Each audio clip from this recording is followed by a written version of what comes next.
যত দুনিয়াবি কাজ আছে সেই কাজগুলোকে কমিয়ে ফেলবো। এক, দুনিয়াবি কাজগুলো কি করব, মানে দুনিয়াবি যত কাজ যত ব্যস্ততা যা আছে এগুলোকে কমায় নিয়ে আসবো, যাতে রমজান মাসে আমাকে বেশি বাইরে দুনিয়াবি প্রয়োজনে বাইরে বের হইতে না, মানে বেশি ব্যস্ততা আমাকে দুনিয়ার জন্য না করতে হয়। মনে করেন যে আপনি চাইলে এখন যদি সামর্থ্য থাকে রমাদান এবং ঈদের বাজার করে রাখতে পারেন, কারণ লাইলাতুল কদর নষ্ট করে ঈদের বাজার, রমজানের অনেক রুহানিয়াত নষ্ট করে দেয় দুনিয়াবি বাজার ঘাট, তাই না? সবার সামর্থ্য হয় না, সবার সামর্থ্য হয় না, কিন্তু বড় বড় যে বিষয়গুলো আছে, বড় বড় খাবার, মৌলিক খাবার, এগুলো আপনি 2 মাসের জন্য বাসায় রাখতে পারেন যদি সামর্থ্য থাকে। সামর্থ্য নাই তাহলে সেটা আলাদা বিষয়। মোট কথা এটা শুধু একটা বিষয় বোঝাচ্ছি না, দুনিয়াবি যত ব্যস্ততা এগুলোকে কমায় রমাদানের জন্য প্রিপারেশন নিতে হবে। আল্লাহ পাক আমাদেরকে সবাইকে রমাদানের জন্য প্রিপারেশন নেওয়ার তৌফিক দান করেন। এটা হলো মনস্তাত্ত্বিক প্রিপারেশন, যে রমাদান আসতেছে, আমি শাবান মাসেই আমি আমার কাজগুলো গোছাই নিব যাতে রমজানে আমি ফারেক থাকি ইবাদতের জন্য। বুদ্ধিমানের কাজ না এটা? আল্লাহ পাক তৌফিক দান করেন, আমিন। 2 নম্বর হচ্ছে ভাই, রমজানের আমরা সবাই 30টা সওম রাখবো বলে নিয়াত করি, আল্লাহ পাক তৌফিক দান করেন, আমিন। কিন্তু এখানে একটা কথা, 2 নম্বরটা হচ্ছে রোজা রাখার মতো রোজা রাখতে হবে। কি বললাম বলেন? রোজা রাখার মতো রাখতে হবে। এটা কেন বললাম, কেন বললেন ভাই? উত্তর দিচ্ছি। উপোস থাকা, না খেয়ে থাকা আর সওম রাখা এক জিনিস নয়। পানি ছেড়ে দেওয়া, খাবার ছেড়ে দেওয়া আর ইসলামী সওম এক জিনিস নয়। অনেক ধর্মের মানুষ খাবার পানি ছেড়ে দিয়ে থাকে, উপাস থাকে, থাকে না? হাদিসের মধ্যে নবীজি বলেছেন যে যে ব্যক্তি রোজা রেখে অন্যায় কাজ ছাড়তে পারলো না, মানে আল্লাহর মাসিয়াত ছাড়তে পারলো না, এই যে কাবায়ের ফাওয়াহিশ এগুলো ছাড়তে পারলো না, অশ্লীলতা ছাড়তে পারলো না, মিথ্যা ছাড়তে পারলো না, বেহায়াপনা ছাড়তে পারলো না, তার না খেয়ে থাকায়, পানি না পান করায় আল্লাহর কিচ্ছু যায় আসে না। আর রোজার বিষয় বুঝলাম, রোজা কাকে বলে ভাই? মানে রোজা মানে হচ্ছে আমি আল্লাহ পাকের সমস্ত নিষেধ ছেড়ে দিব। কি করব? আল্লাহর সমস্ত নিষেধ, রোজা থেকেছি, পানি খাচ্ছি না, খাবার খাচ্ছি না, কার ভয়ে? গোসল করার সময় এক ঢোক পানি খেলে কে দেখবে? এই চেতনা তখন কাজ করে, তখন কাজ করে না? চুপ করে 1 লোকমা ভাত খেলে কে দেখবে? কেউ দেখবে? আল্লাহ ছাড়া কেউ দেখবে? কেউ দেখবে না। তারপর আপনি খান না কেন? আপনি খান না কেন? কারণ আপনি অনুভব করেন যে আল্লাহ পাক আমাকে দেখছেন। এটাই হলো ইহসান। এটার নাম কি? ইহসান। এটাই বলা হচ্ছে হাদিসে জিবরিলের মধ্যে, আনতা আবুদুল্লাহ কাআন্নাকা তারাহ, তুমি এমন ভাবে আল্লাহর ইবাদত করো যেন তুমি আল্লাহকে দেখতে পাচ্ছো। ওয়া ইল্লাম তাকুন তারাহু, তুমি যদি আল্লাহকে দেখতে না পারো জেনে রাখো ফাইন্নাহু ইয়ারাক, আল্লাহ পাক তোমাকে দেখছেন। এটাকে বলে আল্লাহ কনসিয়াসনেস বা ইহসান বা তাকওয়া। আর তাকওয়া হাহুনা, তাকওয়া কোথায়? এখানে। আপনি সওমের আয়াতটা পড়েন, কুতিবা আলাইকুমুস সিয়াম কামা কুতিবা আলাল লাযিনা মিন ক্বাবলিকুম লাআল্লাকুম কি তাত্তাকুন, তোমাদের উপর সওমকে ফরজ করা হয়েছে ঠিক যেমন করে আগের উম্মতদের উপরেও করা হয়েছিল। উদ্দেশ্য হচ্ছে লাআল্লাকুম তাত্তাকুন, যাতে করে তোমরা তাকওয়া অবলম্বন করতে পারো।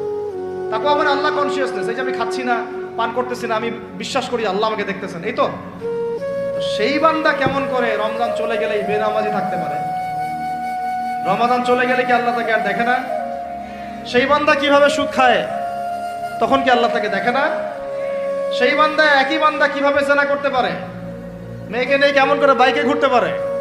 কেমন করে গায়রা মাহরামের সাথে আমরা ইয়ে করতে পারি, প্রিমিক্সিং করতে পারি? কেমন করে সে সমকামিতার দিকে ধাবিত হতে পারে? কেমন করে সে জুয়া খেলতে পারে? কেমন করে সে মাদক খাইতে পারে? কেমন করে সে আল্লাহ দ্রোহী আইন বাস্তবায়ন করতে পারে?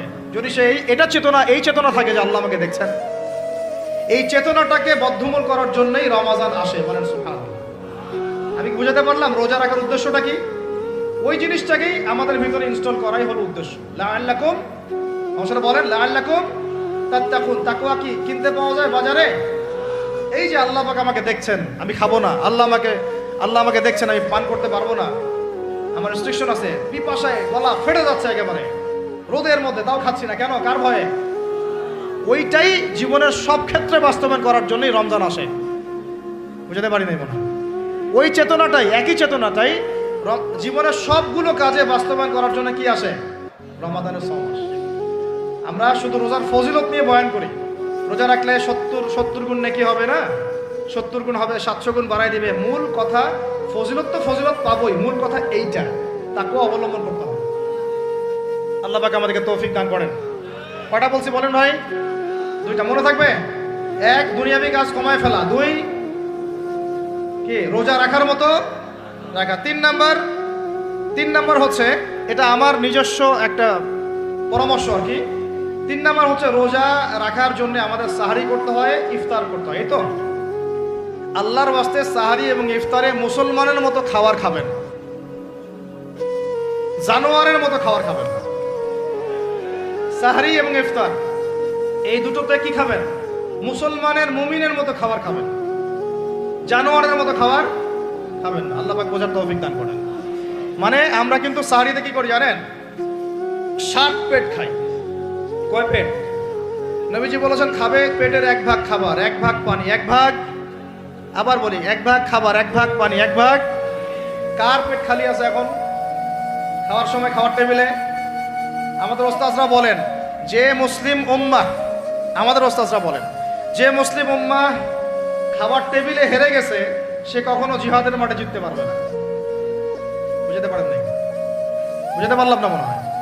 যারা খাবারের টেবিলেই হেরে গেছি, এখানেই তো আপনি সুন্নাহ মাফিক খাইতে পারতেছেন না, প্রবৃত্তির কাছে হেরে গেলেন। গপ গপ গপ গপ করে খাচ্ছি 7 পেট ভর্তি করে। এখানে তো খাবারের সামনেই হেরে গেলাম, প্রবৃত্তির সামনে। সে আবার কাফেরদের সাথে জিতবে কেমনে? জিতবে আগে নিজের প্রবৃত্তির উপর জিহাদে তো জিততে হবে। আমার মন চাচ্ছে যে না করি, করবো না, এটার নাম জিহাদ, এটাও জিহাদ। মন চাচ্ছে সুদ খাই একটু, খাবো না, এটার নাম কি? জিহাদ। মন চাচ্ছে নামাজ না পড়ি, ঘুমায় থাকি, মন চাচ্ছে না, মন বলতেছে ঘুমাই ঘুমাই ঘুমাই, কিন্তু নামাজ পড়তে হবে। এই যে উঠলাম, ওযু করলাম, গেলাম, এর নাম কি? এটাও এক প্রকার কি? বরং নফসের সাথে জিহাদটা অনেক বড় জিহাদ বলা হয়েছে, বলা হয় নাই? এটা মানুষকে শক্ত করবে। একটা মেয়ে সাথে প্রেম করতে মন চায়, করবো না, ওকে দেখবো না, যাবো না কাছে, এটা এটা শক্ত থাকার নাম কি? এটা মনে নফসের সাথে কি বুঝেন? আল্লাহ পাক আমাদেরকে নফস শক্ত করার তৌফিক দান করেন। তো ভাই খাবার ইফতারেও এভাবে 7 পেট খাবেন না, সারিতেও খাবো না, কথা করি তো ইনশাল্লাহ। শোনেন, পরিমিত খাবেন, পুষ্টিকর খাবার খাবেন। পরিমিত খাবেন কিন্তু পুষ্টিকর খাবার খাবেন, তাহলে যথেষ্ট হবে ইনশাল্লাহ। আর এখনকার যে খাবার, এদের বেশিরভাগই ভেজাল। যত বেশি খাবো তত দ্রুত অসুস্থ হবো। এই যে আমাদের ফিটনেস দিন দিন খারাপ হয়ে যাচ্ছে। আমি নিজের কথা বলতেছি, শোনেন, এটা বলি না, এগুলো জাহিলি যুগের কথাবার্তা। আমার কাছে ওটা জাহিলি যুগ। মোহাম্মদ আশরাফুল আছে না, নাসির হোসেন, মোহাম্মদ রশাফুল, এগুলো এটা বিকেএসপিতে খেলতো আর কি, থাকতো। বিভিন্ন জায়গায় কান্ট্রি লিগ খেলা হইতো, ফার্স্ট ক্লাস, প্রিমিয়ার লিগ, এটা ওইটা। প্রথম যে কাজটা করায় সেটা হলো, ক্রিকেটের কথা বলতেছি আর কি, প্রথম যে কাজটা করায় যে মিনিমাম একটা মাঠকে 6টা থেকে 7টা রাউন্ড দিতে হবে। কটা রাউন্ড? 5 থেকে 6টা রাউন্ড দিতে হবে। 5 থেকে 6টা রাউন্ডে আমাদের কাছে কোনো বিষয় ছিল না। 6টা আমরা মনে করতো কে কত বাড়াইতে পারে, কে 7টা, কে 8টা, কে 9টা, কে 10টা। এখন তো 2টা দিলেই জিব্বা বের হয়ে যাইতেছে। কথা বুঝতে পারতেছেন না? ওয়েট তোলা কোনো বিষয় না। মনে করো ওয়েট তোলা, দু একটা ছেলেকে তুলে ফেলা যাবে, কষ্ট হবে একটু আর কি। এখন একটা দেখা যায় যে ওয়াইফকেও তোলা যায় না বলে করে, কথা এরকম আর কি। তো এই যে আমরা দিন দিন যে দুর্বল হয়ে যাচ্ছি, বুঝতে পারতেছেন না আপনারা? এটা দিন দিন যে আমরা আগের জেনারেশনের মতো শক্ত না। আমাদের দাদারা, তার দাদারা যেরকম স্ট্রং ছিলেন, আমাদের ইয়াংরাও কিন্তু অত স্ট্রং না। একটা ইয়াং ছেলেকে আপনি এখন 50 বছরের একজন মুরব্বীর সাথে পাঞ্জা লাগায় দেন, পারবে না, ওই চাচাই জিতবে। এটার কারণ হচ্ছে ভেজাল খাবার, ভেজাল পরিবেশ, ভেজাল সবকিছু। আমরা যা খাচ্ছি বেশিরভাগই বিষ। আর আল্লাহর কসম, এগুলো মনিটর করার দায়িত্ব সরকারের, এগুলো মনিটর করার দায়িত্ব প্রশাসনের। এদেরকে মোবাইল কোর্টের আওতায় নিয়ে এসে একদম 1 বছরের জন্য ঢুকাইতে ভিতরে। আইনের সঠিক প্রয়োগ হলে এমনি সিধা হয়ে যাবে। বাঙালিদেরকে শুধু মিষ্টি মিষ্টি কথা বলে কাজ হবে না, মাঝে মাঝে কঠিন শাসন লাগে। বড় বড় কান্ট্রিগুলো আপনারা দেখে আসেন, মনে করেন রাস্তায় ড্রাইভিংয়ের সীমা দেওয়া আছে 100 কিলো, ওরা যদি 110, 120 চালায় কেউ কিচ্ছু বলবে না, কোনো ট্রাফিক পুলিশও নাই। মোবাইলে একটা মেসেজ চলে আসবে যে তোমার এই 1500 রিয়াল, 2000 রিয়াল জরিমানা করা হয়েছে। দিবানা ড্রাইভিং লাইসেন্স বাতিল, ওটা বাতিল তো হবেই, 6 মাসের জন্য জেল খাটবা। বাপ বাপ করে টাকা দিয়ে আসবে। টাকা না দিলেও আর ভয়ে চালাবে না, বাবারে বাবা একবার 1500 রিয়াল খাইছি আবার খাওয়া যাবে। আইন শুধু থাকলে হয় না, আইনের একদম কঠোর বাস্তবায়ন থাকতে হবে। এই জিনিসটা যদি থাকে দেখবেন সমাজ ঠিক হয়ে গেছে ইনশাআল্লাহ। আল্লাহ পাক আমাদের সবাইকে কথাটা মন থেকে বোঝার তৌফিক দান করুন। আমরা কি কারো শত্রু? আমরা সবার শুভাকাঙ্ক্ষী। যদি এই জিনিসটা শক্তভাবে বাস্তবায়ন করা যায় দেখবেন খাবারের ভেজাল এমনি বন্ধ হয়ে গেছে। মানুষকে মেরে ফেলতেছে খাবার দিয়ে, আর 3 দিনের বাসি তেল দিয়ে রান্না করছে, বললো একদম টাটকা রান্না, খেয়ে ফেলে। এই যে কোলেস্টেরল বেড়ে গেল, ক্যান্সার হচ্ছে। গরু ইঞ্জেকশন দিয়ে ফুলায় ফাবায় মোটা তাজা করে ফেলায়, করে নাই?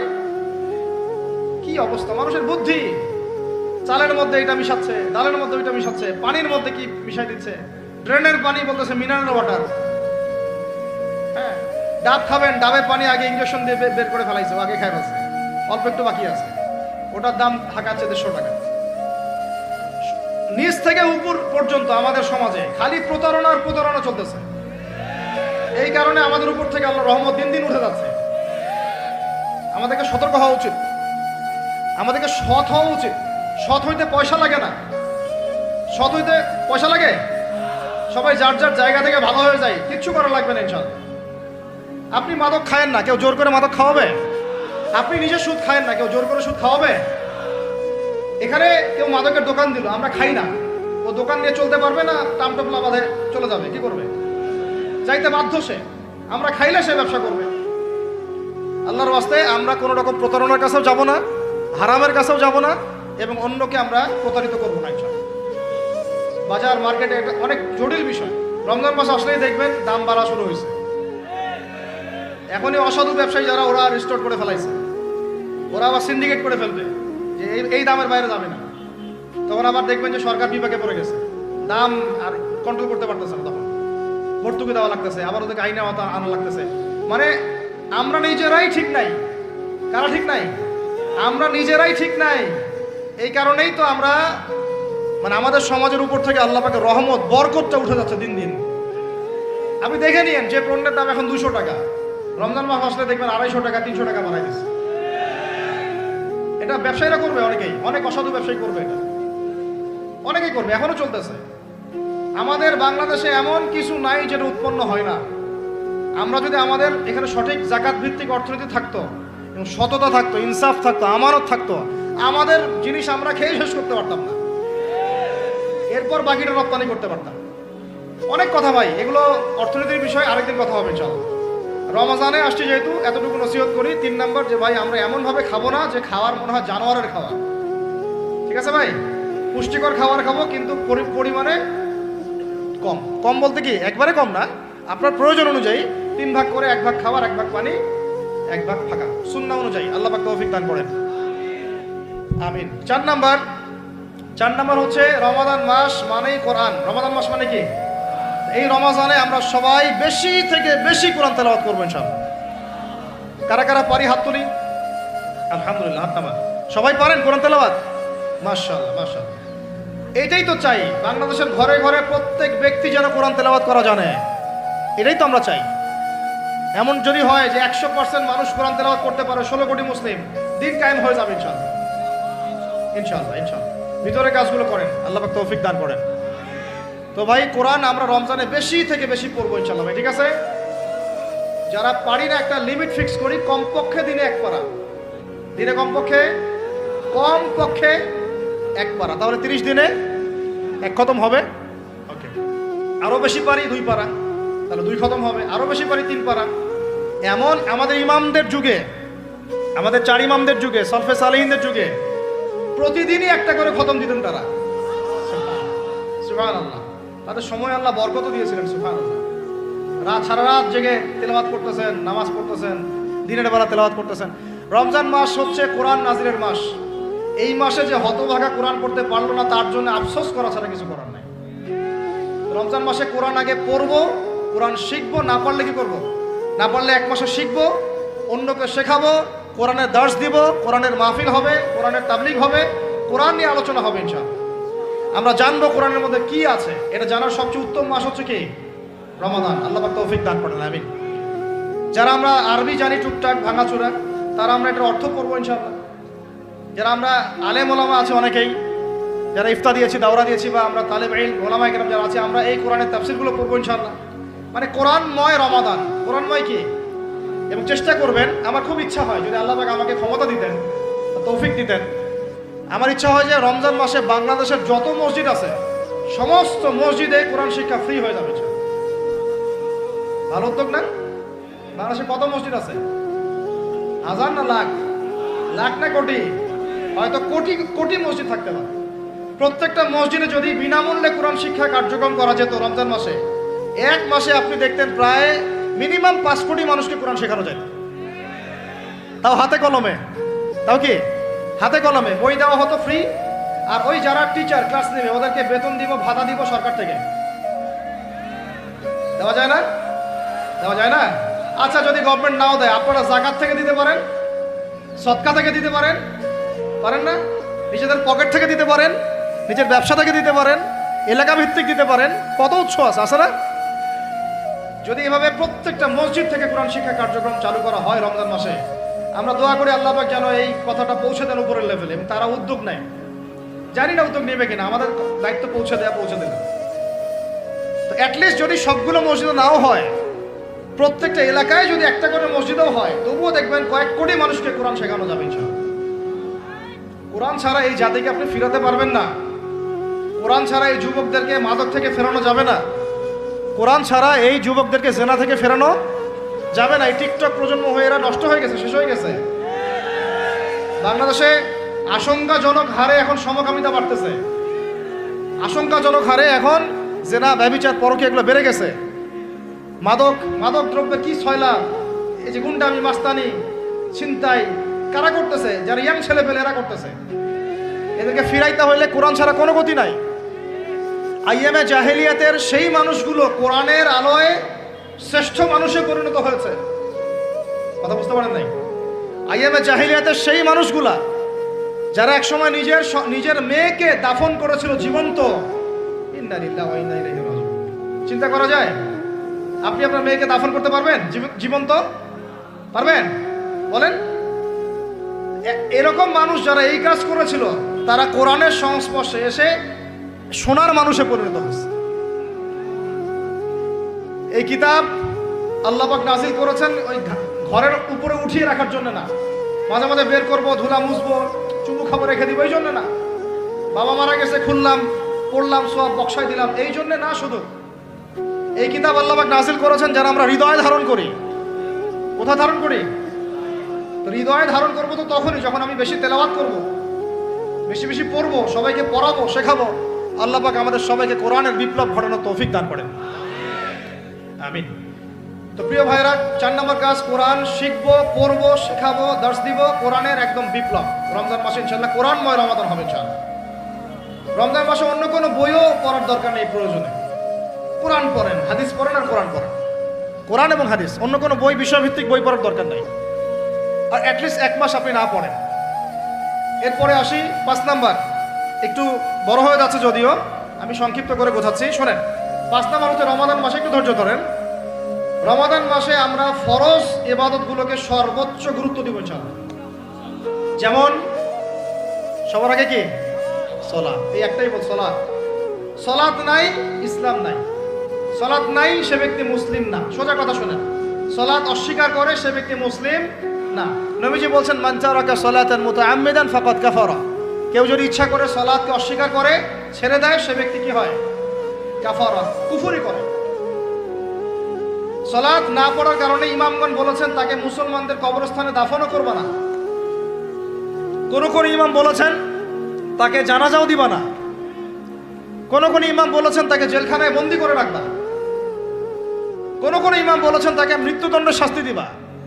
আমি এমনি বলতেছি না, ইমামদের কওলগুলো পড়ে দেখেন। নামাজ না পড়াটা যেমন তেমন পাপ না তো, ইচ্ছা হইলে পড়লাম, ইচ্ছা হইলে পড়লাম না, এমন না। যারা নামাজি তারাও যদি নামাজে সচেতন না হয়, তাদের জন্যও শাস্তি আছে। নাউযুবিল্লাহ। ফাওয়াইলুল লিল মুসাল্লিন আল্লাযীনা হুম আন সালাতিহিম সাহুন আল্লাযীনা হুম ইউরাউনা ওয়া ইয়ামনাউনাল মাউন। এখানে বলা হচ্ছে মুসল্লিদের জন্য দুর্ভোগ, যে মুসল্লিরা নামাজ সম্পর্কে গাফেল, উদাসীন। আবার যারা মানুষকে দেখানোর জন্য নামাজ পড়ে এবং এই যে ছোটখাটো সাহায্য করতে অস্বীকৃতি জানায়, সূরা মাউন পড়েন, তাহলে মুসল্লিদের জন্য গাফেলতির যদি শাস্তি হয়, তাহলে যারা পড়ে না ওদের কি হবে বলেন? ওই যে ওই সূরাটা কি জানি নাম, মুজাম্মিল না মুদ্দাসসির, হাফেজে কোরআন কে আছে, মা মা সালাকাকুম মিন সাকার, তাই না? সূরা মুজাম্মিল না মুদ্দাসসির, মা সালাকাকুম ফি সাকার, মা সালাকাকুম ফি সাকার। জাহান্নামে যখন ঢুকানো হবে, এই ফেরেশতারা জিজ্ঞাসা করবে, কিসে তোমাদেরকে জাহান্নামে নিয়ে আসলো, কি পাপ করছিলা? তারা বলবে, তখন তারা বলবে ক্বালু, তারা বলবে, ওই জাহান্নামীরা বলবে, লাম নাকু মিনাল মুসাল্লিন। কি বলবে তারা? লাম নাকু মিনাল মুসাল্লিন, আমরা মুসল্লি ছিলাম না, আমরা নামাজ পড়তাম না। তাহলে বেনামাজির পরিণতি কি বলেন? জাহান্নাম। ওয়ালাম নাকু নুতঈমুল মিসকিন, আর আমরা মিসকিনদেরকে খাবার দিতাম না। সুবহানাল্লাহ। আল্লাহ পাক আমাদেরকে সালাত আদায় করার তৌফিক দান করেন। রমাদান মাসে শক্ত করে নামাজ ধরবেন ইনশাআল্লাহ, আল্লাহ পাক তৌফিক দান করেন। 5 ওয়াক্ত নামাজ চেষ্টা করব জামাতে পড়ার জন্য। যদি জামাত ছুটেও যায়, তাও এক পরে জামাত করে নেবেন। সেটাও না পড়েন, অ্যাটলিস্ট বাসায় পড়বেন। রাজি আছেন? এই যুবকরা, কি হলো? বসো বসো, অল্প সময় বসেন। আরে আপনাদের চেয়ে আমার তারা বেশি। আমি 4 ঘন্টা সফর করে আসছি, আবার 4 ঘন্টা সফর করতে হবে আমাকে। আপনারা তো এখান থেকে বাসায় চলে যাবেন 4 বাসা। এত ব্যস্ত কেন? বসেন। এখন কথা হচ্ছে যে নামাজের সাথে আরো অনেক ফরজ আছে না? যেমন পর্দা কি ফরজ না? ফরজ না? যাকাত ফরজ না? ফরজ না? তারপরে আল্লাহ পাকের আনুগত্য করা, এটা ফরজ না? ফরজ না? রাসূলের আনুগত্য, তাওহীদ ফরজ না? সুন্নত। এই জিনিসগুলো, ফরজগুলোকে শক্ত করে ধরবো ইনশাআল্লাহ। রাজি আছেন? আর 4 নাম্বার হচ্ছে রমজান, এটা কি 5 নাম্বার না? 5 নাম্বার, রমজান মাসে ফরজ ইবাদতগুলোতে সর্বোচ্চ গুরুত্ব দিব ইনশাআল্লাহ। রাজি? 6 নাম্বার হচ্ছে, এটা কত? 6 বলছি? 5। 6 নাম্বার হচ্ছে ফরজের পাশাপাশি সুন্নত এবং নফলের পাবন্দি। ফরজের পাশাপাশি সুন্নত এবং নফলের পাবন্দি, মানে দেখেন, ফরজ নামাজের আগে পিছে অনেক নামাজ আছে না সুন্নত? দৈনিক 12 রাকাত সুন্নত যে ব্যক্তি পড়বে, তার জন্য জান্নাতে ঘর নির্মাণ করা হবে। কোন 12 রাকাত? ফজরের আগে 2, ফজরের আগে, জোহরের আগে 4, তারপরে 2, তারপরে মাগরিবের পরে, এশার পরে, মোট কত হলো? 12। এই 12 রাকাত নামাজ যে ব্যক্তি দৈনিক পড়বে, তার জন্য জান্নাতে ঘর নির্মাণ করা হবে। তো রমজান ছাড়া এগুলো ধরার উত্তম কোনো সময় আছে? অনেক সময় মিস হয়ে যায়। রমজানে যেন ধরি আমরা, আল্লাহ পাক তৌফিক দান করেন।